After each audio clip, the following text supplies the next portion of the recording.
다른 사람도 아니고 국회의원이 거짓말을 못합니다.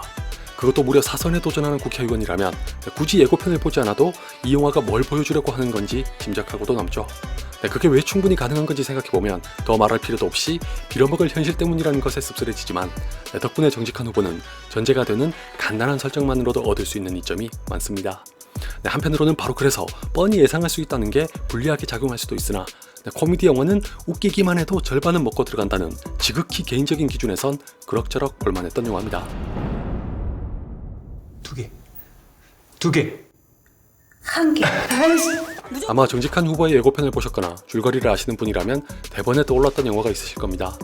짐 캐리가 한창 잘나가던 시절에 주연했던 영화 중 하나인 라이어 라이어죠. 제목부터가 말해주듯이 이 영화의 주인공은 흔히 직업과 양심을 맞바꾼 걸로는 국회의원 못지않은 걸로 알려진 변호사입니다.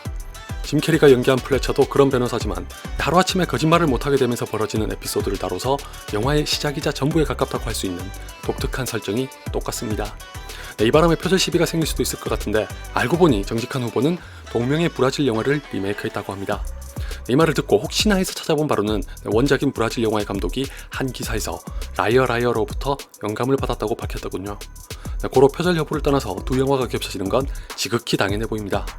대신에 정직한 후보는 원작에서 대통령 후보였던 남성을 사선에 도전하는 여성 국회의원으로 바꾸면서 라미란 씨가 주연을 맡았지만 가뜩이나 시끌벅적했던 걸캅스의 배우가 이번엔 주인공이 성별을 바꾼 영화에 출연했다는 이유로 일각에서는 헐뜯지 못해 한다라고 또 다른 쪽에서는 칭송의 열을 올리는 속된 말로 병림픽이 벌어지고 있는 꼴이 보기 안쓰러울 정도로 두 부류가 상상하는 영화와는 거리가 멉니다.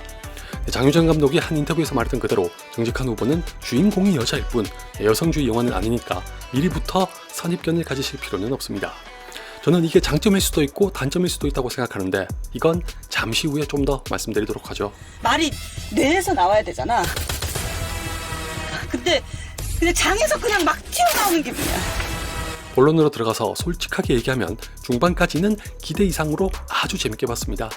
이런 류의 영화는 대개 설정이 작동하기 전까지는 자칫 지루할 수도 있는 반면 정직한 후보는 주인공인 주상숙이 어떤 캐릭터고 무슨 상황에 놓여 있는지를 빠르면서도 재치있게 정리하고 넘어가는 초반부터 이목을 집중시킵니다. 각본과 연출에 이어 라미란 씨의 연기는 언제나처럼 기가 막히게 좋아서 마치 무당처럼 자유분방하게 혼자 날뛰면서 일당백을 해냅니다. 게다가 주상숙의 남편을 연기한 윤경호 씨도 원래 연기를 잘하는 배우란 건 알았지만 라미란 씨와 찰떡같은 호흡까지 보여주면서 제 몫을 톡톡히 합니다. 개인적으로는 이 영화에서 가장 웃겼던 장면들 중 몇 개가 두 사람이 한데 뭉쳤던 자리에서 나왔을 만큼 진짜 대박으로 웃겼습니다. 특히 대사를 어찌나 맛깔나게 잘 썼는지 주상숙이 거짓말을 못하게 되면서 실제로 라미란 씨가 할 법한 말들이 거침없이 쏟아지기 시작하면 한동안 빵빵 터지는데 정말 유감스럽게도 그게 오래 가질 못합니다. 이유는 크게 두 가지로 볼 수 있습니다. 첫째는 정직한 후보도 제가 항상 말씀드렸던 한국 코미디 영화의 병폐를 고스란히 답습한다는 겁니다. 코미디 영화는 그냥 웃기기만 해도 자신이 할 일은 다 한 거고 극한 직업이 가진 최대의 미덕이 바로 이거지만 여전히 다수의 코미디 영화는 그냥 웃기기만 해선 안 된다는 강박이라도 있는 건지 자꾸 뭔가를 보태려고 합니다. 그리고 여기서 말하는 뭔가는 교훈적이거나 감동을 안길 결말이다 보니 지극히 한국 영화답게 10중 8구 심파를 가미하려고 안달하죠. 이것만으로도 충분히 거슬리지만 더 큰 문제는 후반에 심파로 가득한 드라마를 위해 잘나가던 코미디까지 희생시켰음에도 불구하고 톤의 전환이 매끄럽지 않아서 도리어 영화를 망친다는 겁니다. 정직한 후보도 정확히 그런 영화에서 벗어나지 못해 후반으로 접어들 무렵부터 이야기에 구멍이 뻥뻥 뚫리면서 대충 얼버무리고 넘어가는 게 한둘이 아닙니다. 사장님은 다음... 백수한테 무슨 사장님이야. 너 나를 정말 그렇게밖에 안 봤니? 둘째는 악당을 주인공으로 삼는 영화의 오류를 어김없이 저지른다는 겁니다. 쉽게 말해서 망가질 때는 확실하게 망가뜨려야 하는데 결말의 개고천선을 염두에 두다 보니 첫째와 맞물려서 중반부터 영화의 리듬이 급격하게 무너집니다.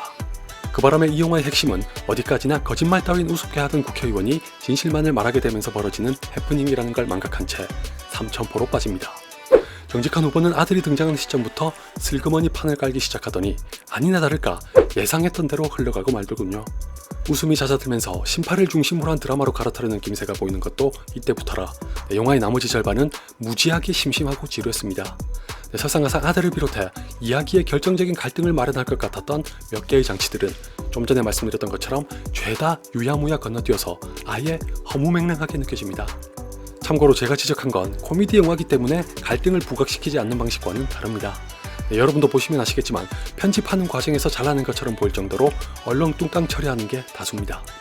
그러다 보니 정직한 후보는 중반을 절반가량 지나면서부터 완성도가 크게 하락합니다.